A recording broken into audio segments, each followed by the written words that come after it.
These days, there are a lot of people talking about storytelling, and they're talking about using storytelling more in the context of leadership communications in order to be a better leader, or for salespeople to be more persuasive with their customers. So let's talk about the world of persuasion. There are 5 main ingredients in the world of persuasion. The first one to talk about is perspective. You got to provide your audience with some perspective. You got to give them a new point of view or get them to look at things from your point of view. Also, you got to talk about things that are beneficial to them. You know, what's in it for them and what's the value to them if they do what you're trying to persuade them to do. Also, you got to make it interesting. If you make it interesting, you can keep their attention, keep them awake. But also, if you make it interesting, it makes it more memorable, and therefore the information will stick long after you're gone. Then also, you've got to back up what you say. So you got to have some evidence to support the claim that you can help them or that your idea will make a difference. And then finally, you're going to have some topics that you'll discuss.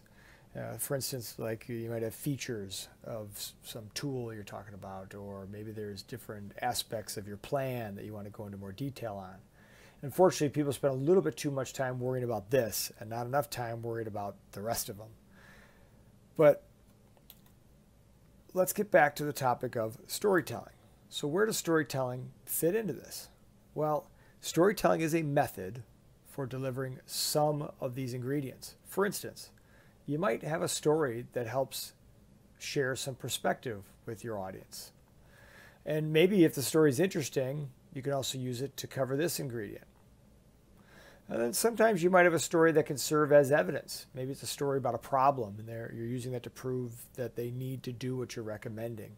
Or maybe you're using it as a story to demonstrate a model that they should follow. So storytelling is a great method. We highly recommend it. We believe in it. It's powerful, but it's just one method. What if your topic just doesn't lend itself to being used in a story? Or what if you're not comfortable as a storyteller? Or what if you like telling stories, but maybe for this particular audience, you're not comfortable using a story with them? Then what do you do? Well, there are many other methods for delivering these ingredients. Everything doesn't have to flow through a story. So when we talk about corporate storytelling, we're talking about the whole thing.